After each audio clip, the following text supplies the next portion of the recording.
Bonjour tout le monde, bon matin, salut, c'est mardi, on se retrouve dans ma cuisine pour notre live en direct avec une nouvelle recette un mardi sur deux. Aujourd'hui, une recette qui devrait plaire à toute la famille, à vous parce que vous allez mettre plein de légumes cachés, près de 600 grammes de légumes cachés dans la recette. Mais la thématique, ça sera tomates, saucisses, pâtes, donc dans ce genre-là, tout le monde aime ça. Donc connectez-vous tranquillement et on démarre notre recette directement. Alors, voyons si vous êtes par ici, si tout est correct. Vous savez que vous pouvez mettre des messages que je vois en direct. Salut Magdalene, salut Linda, bonjour, bon matin. Parfait, parfait. Alors, donc là, notre recette d'aujourd'hui se démarque en 3 étapes. Donc comme je disais, on va faire une soupe ABC, donc avec les pâtes alphabet comme quand on était petit. Saucisses et tomates, donc une soupe repas. En plus, qu'on va pouvoir préparer à l'avance, qui sera parfaite pour être réchauffée pour les lunchs. Dans cette soupe, il va y avoir 3 étapes. 3 étapes de cuisson en fait. Une étape de rissolage, une étape mijotage et une étape où on va faire cuire les pâtes. D'accord? 3 étapes. Donc comme d'habitude, je vous fais une recette en direct, vous l'entendez qui tourne et qui, je pense, est sur le point de sonner parce qu'on va se rendre à la 3e étape, ajouter les pâtes dans le bol pour que vous voyez à la fin du live de quoi ça a l'air. Puis ensuite, on va reprendre du début notre affaire. Alors, salut Yvon, salut Dominique, salut Suzanne, bonjour Lucille, bonjour tout le monde. Donc, comme je vous disais, quand ça va sonner derrière moi pour l'étape 3, mais on va reprendre du début après, on va rajouter des petites pâtes ABC ou des petites pâtes alphabet. Donc dans cette recette-là, j'ai choisi ces pâtes-là parce que ça sonne enfance, souvenir, on s'amuse à écrire des mots dans notre assiette, etc. Mais vous pouvez prendre la sorte de petites pâtes de votre choix, pas des grosses parce que ça ne rentrera pas, puis ça ne va pas dans cette recette. Donc ça peut être de l'orzo, ça peut être des langues d'oiseau, ça peut être il y a aussi des petites étoiles dans le même genre. Puis les temps de cuisson, il faut que ce soit entre 6 à 8 minutes environ pour que ça fitte dans la recette. Si jamais, on verra tantôt, vous diminuez la dernière portion de cuisson. Donc là, j'ai 80 grammes de petites pâtes ABC ou pâtes alphabet. La recette donc que j'ai faite d'avance pour vous montrer en finalité, mais on va recommencer du début. Donc vous voyez qu'on a un bol qui est quand même assez plein. Je ne peux pas pencher plus que ça, hein, vous voyez. Donc là, tout simplement, je vais venir rajouter mes 80 grammes de pâtes à l'intérieur du bol. Je vais juste envoyer un coup de spatule pour être sûr que tout le monde est bien immergé dans ma soupe. Puis, je vais replacer et je vais programmer 8 minutes, 100 degrés, sens inverse, vitesse 1, pour donc faire venir cuire mes pâtes. Alors, on part un peu en l'envers aujourd'hui, mais c'est pour qu'on puisse voir le résultat tous ensemble. On va recommencer du début, ne vous inquiétez pas. Donc là, 8 minutes, 100 degrés, évidemment, on cherche l'ébullition. Sens inverse, bien entendu, pour ne pas abîmer nos pâtes. On peut retirer le gobelet. Puis on met quand même la vitesse 1 parce qu'on veut que ça mélange quand même suffisamment. Comme le bol est très plat, en mijotage, on aurait un peu plus de mal à ce que tout le monde s'incorpore. Ok, maintenant on recommence. Est-ce que ça va? C'était un peu dans tout, différent d'habitude, mais je pense que ça devrait aller. Puis vous allez voir que rapidement, on va récupérer là où on en était. Donc on démarre notre recette tout de suite. Je vous disais, on fait une soupe ABC, saucisse tomate, donc gagnant à tous les coups. Mais en plus de ça, on va cacher une tonne de légumes là-dedans, donc ça, on arnaque un peu tout le monde. La première chose, la garniture aromatique de base. Oignon qu'on vient mettre à l'intérieur du bol. Environ 150 grammes. De gousses d'ail, mais tu peux ajuster à ton goût, mais rappelle-toi que ça fait quand même une grosse quantité, donc il ne faut pas hésiter à en mettre. Ensuite, céleri branche, en tronçons toujours, environ 150 grammes pareil, environ 100-150 grammes de carottes en tronçons. Là, on est garniture aromatique de base. Maintenant, on vient rajouter des légumes qui vont marcher avec le reste. Avec la tomate, courgettes et poivrons, ça marche plutôt bien. Donc là, on voit qu'on a nos courgettes coupées en tronçons, environ 200-250 grammes de courgettes. Et enfin, on va venir rajouter 200-250 grammes de poivrons. Vous savez que les poivrons, on les coupe toujours juste en deux, en les égrenant et en enlevant le pitchou. Parce que si tu les coupes plus petits, c'est sûr qu'ils vont disparaître, ils vont être vraiment trop, ils vont faire de l'eau. Donc c'est vraiment en deux qu'on les coupe. Donc là, on place nos poivrons à l'intérieur. Facilement, on se rend compte qu'il y a énormément de stock à l'intérieur. Est-ce que ça pose un problème? Absolument pas. Par contre, quand on va venir hacher notre garniture, à ce moment-là, c'est important de venir placer sa spatule à l'intérieur. Donc avant de démarrer, on se cale comme il faut. Tu vois, on essaye de pousser un peu des légumes, hop, pour être sûr d'être dans le bol. Puis là, on va venir programmer la vitesse 5 comme d'habitude, environ 4 à 5 secondes vitesse 5. Sauf que pendant les 5 secondes, on va venir tourner avec la spatule. Donc on tient fermement L'idée, c'est pas de faire ça, c'est de vraiment aller racler sur les bords pour aider à emporter comme on a un gros stock de légumes. Si tu fais pas ça, qu'est-ce qui arrive? Dans le cas d'aujourd'hui, c'est une soupe, c'est pas très grave. Mais ce qui risque d'arriver, ce qui est dans le fond va être trop haché, ce qui est sur le dessus pas assez. Donc comme nous, on veut essayer d'avoir des morceaux réguliers, c'est pour ça qu'on vient emporter avec la spatule. Donc la vitesse 5. Tu vois, tu vas vraiment gratter sur les bords pendant 4 à 5 secondes et on aura notre garniture de légumes qui sera parfaitement hachée. On va regarder ça ensemble. Vous voyez? Un gros stock de légumes. Alors, maintenant, on vient rajouter de l'assaisonnement à l'italienne. Donc, une belle cuillerée à soupe d'assaisonnement à l'italienne. Vous pouvez remplacer par des herbes de Provence avec un peu de flocons de piment. Ou je vous ai mis la recette de l'assaisonnement à l'italienne en bas de la fiche recette si ça vous tente de vous faire un pot pour vos autres préparatifs. Donc là, on rajoute une cuillerée à soupe à l'intérieur. Bien sûr, on va venir ajouter de l'huile d'olive. J'ai choisi l'huile d'olive herbe toscane d'Olivier Gourmandise pour rester dans la thématique, mais ça peut être de l'huile d'olive normale. On y va pour un 15-20 g d'huile d'olive. Pourtant, je ne pèse pas. Pourquoi? Parce que la matière grasse, tu fais comme tu cuisines d'habitude. Tu n'as pas vraiment besoin de suivre précisément. Tu sais, si tu aimes mettre beaucoup d'huile, un peu d'huile, du beurre, de la margarine, ça ne change rien. On referme. On va faire revenir tout ça à 3 à 5 minutes environ. 3 à 4 minutes, excusez-moi. Environ 120, bien entendu. On n'a pas besoin de mettre le sens inverse, c'est des tout petits morceaux et ils ne pourront pas devenir plus petits qu'ils ne le sont déjà. Ok, donc là c'était un démarrage sur les chapeaux de roue, mais comment allez-vous? Avez-vous des questions? Avez-vous quoi que ce soit? Tout va bien à date? Oui? Laetitia est avec nous, nous a rejoint. Salut Ginette. Bon, donc là on a compris. Beaucoup de légumes dans cette recette-là. On prépare une soupe repas. Ensuite on va aller avec la protéine. Donc la protéine, j'ai choisi saucisse. Parce que je trouvais que ça marcherait bien, mais bien sûr, tu peux t'amuser à varier cette étape-là. Pas avec n'importe quoi non plus. Dans cette recette, tu pourrais mettre par exemple de la pancetta ou des lardons à la place de ta saucisse éventuellement. Ok, donc là, on a beaucoup d'intrus aujourd'hui, mais je les enlèverai après, évidemment, pendant que je suis en train de parler, je ne peux pas enlever les intrus. Donc on verra plus tard, mais n'y tenez pas à garde et continuez à être focus sur la recette. Salut Louise! Donc j'ai choisi de mettre 250 g de saucisse fraîche. Donc c'est de la saucisse style Toulouse. Je dis style parce que ici c'est comme ça qu'on dit. Il y a plusieurs sortes de saucisses. C'est pas de la vraie Toulouse, mais vous voyez c'est la saucisse style Toulouse que j'ai tout simplement coupée avec un ciseau en petits morceaux. J'ai laissé la peau de la saucisse. Je l'ai pas déshabillée. On pourrait si on le souhaite. Puis j'ai fait des petits morceaux comme ça de 150 g. Clairement ma saucisse va se défaire un peu dans ma soupe, mais c'est pas un problème parce que c'est même presque mieux. Notamment pour les enfants qui n'aiment pas ça trop quand il y a des affaires qui flottent. Par contre, ça va super parfumer la recette, puis on aura notre protéine quand même dans la recette. Donc parfum, protéine, avec nos morceaux de saucisse comme ça. Maintenant, tu peux choisir la sorte de saucisse que tu le souhaites. Ici, il y a des saucisses italiennes, douces ou épicées, un peu le même genre, mais avec un peu plus de piquant à l'intérieur. Ça pourrait fonctionner sans aucun problème. Est-ce que ça va? Pas de questions concernant la saucisse? Donc quand ça va sonner, on va venir rajouter nos morceaux de saucisse. Donc on avait vous vous rappelez, tantôt, je vous ai dit, on a 3 étapes. Une étape rissolage, une étape mijotage et une étape cuisson des pâtes. Donc, rissolage, on est en train de le faire. Mijotage, on va venir rajouter nos saucisses. Puis, on va venir rajouter environ 650-700 g de coulis de tomates. Alors, le coulis de tomates, vous m'avez déjà demandé la dernière fois. On fera ça cet été quand ce sera la saison des tomates et qu'on en aura plein à plus savoir qu'en faire. En ce moment, les tomates, ça ne goûte rien, donc ça n'a pas d'intérêt d'aller faire du coulis. Mais si vous voulez, ça s'achète évidemment, un coulis de tomate, vous allez trouver ça facilement. Et si vous voulez dévier avec vos recettes par exemple, en fait l'idée c'est que je ne veux pas avoir de morceaux versus une conserve de tomates en dés par exemple.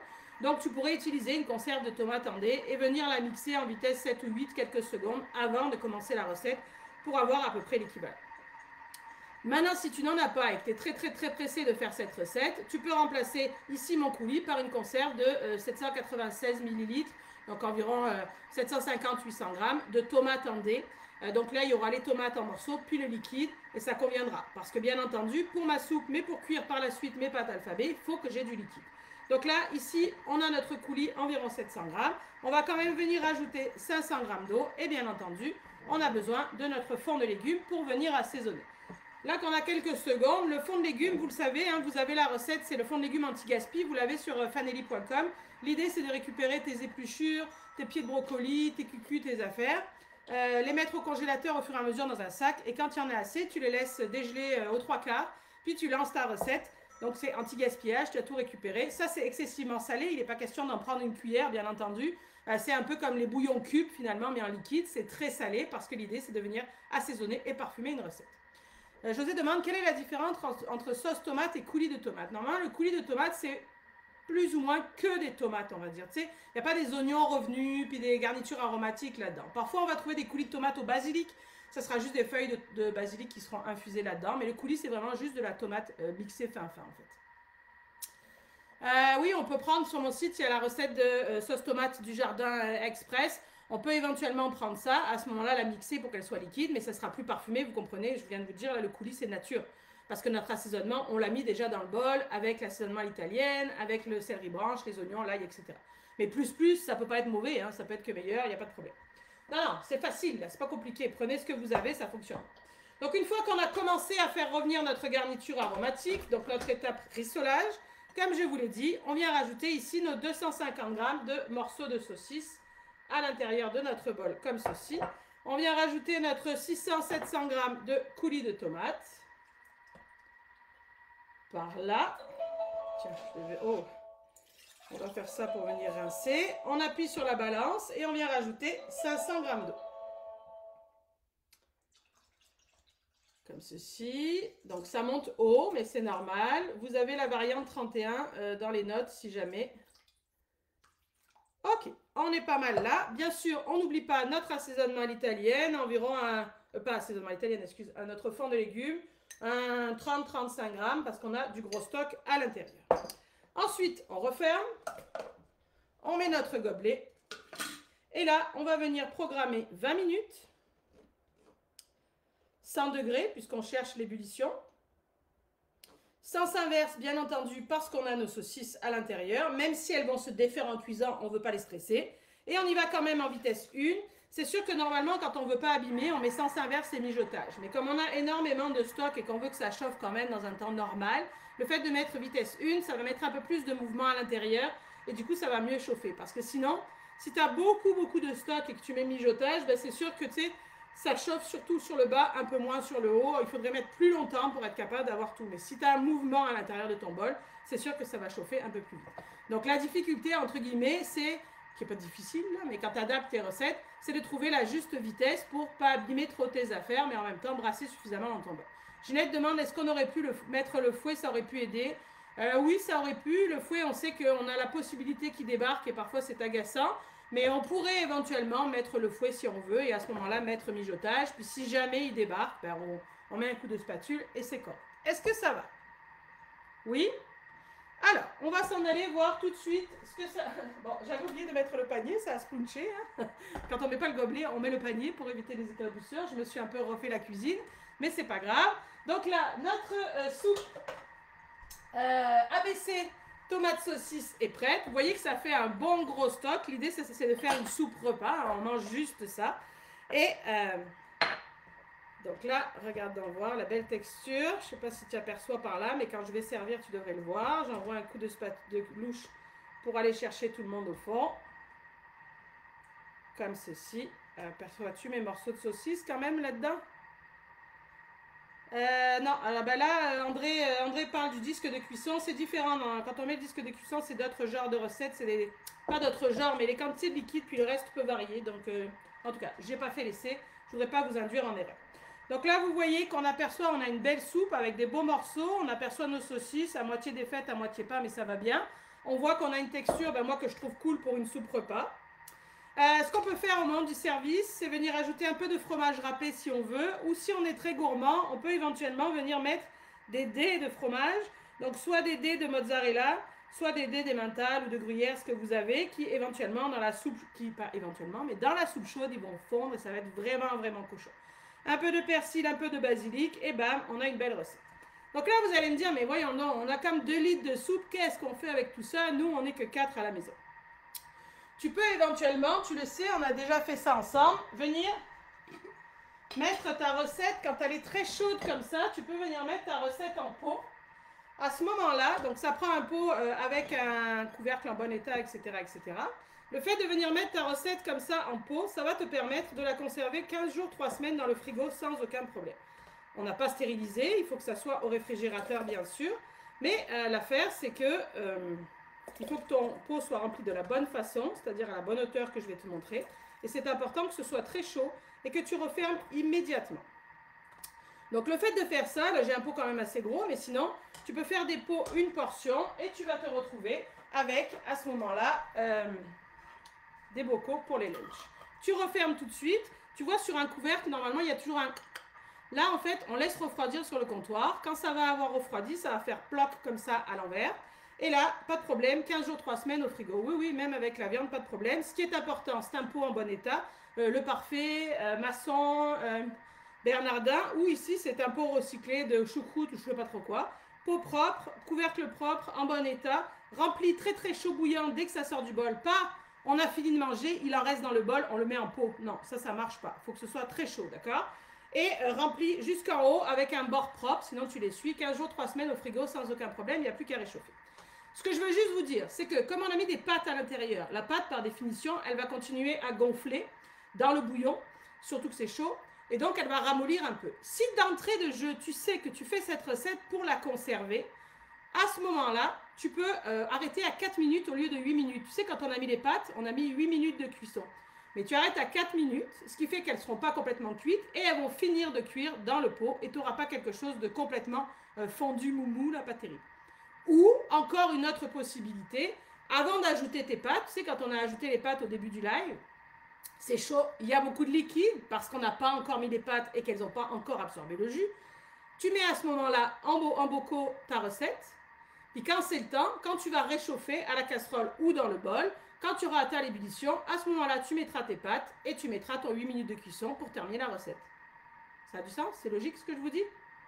Voilà, donc c'était ça la recette d'aujourd'hui. La soupe ABC pasta et saucisse avec les tomates. J'espère que ça vous plaît, hein. Ça fait une belle recette famille. Puis comme je vous dis en ouverture, c'est gourmand avec le fromage, la tomate et la saucisse, on va dire. Mais il y a une tonne de légumes à l'intérieur. Donc en tant que maman, tu es contente parce que tu as accompli ta mission. Il y a des sourires à table, mais il y a des légumes qui sont rentrés au poste.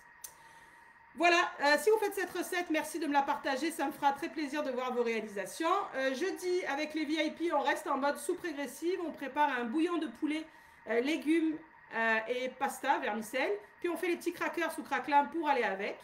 Vendredi, pareil, en live exclusif VIP, accord mes 20 du mois avec Manon de la compagnie Vinéo. Là, on va préparer une crème d'épinards ail et fines herbes qui prend 10 minutes, du début jusqu'à la fin. Vraiment super facile et express. Dans 15 jours ici, puisqu'on fait toujours une semaine sur deux en inédit, on va préparer des recettes végétariennes, mais des recettes végétariennes sans faire la grimace. Ça va être très bon, personne ne va se rendre compte que c'est végé. Toi, tu feras des économies et puis tu t'en iras vers quelque chose d'un peu plus santé, donc c'est ça qu'on veut. Voilà, pour les renseignements sur le club VIP, vous trouvez tout sur www.fanelli.com. Également, pour retrouver la recette complète avec la vidéo, www.fanelli.com. Merci d'avoir été là ce matin et je vous dis à très bientôt. Salut, merci.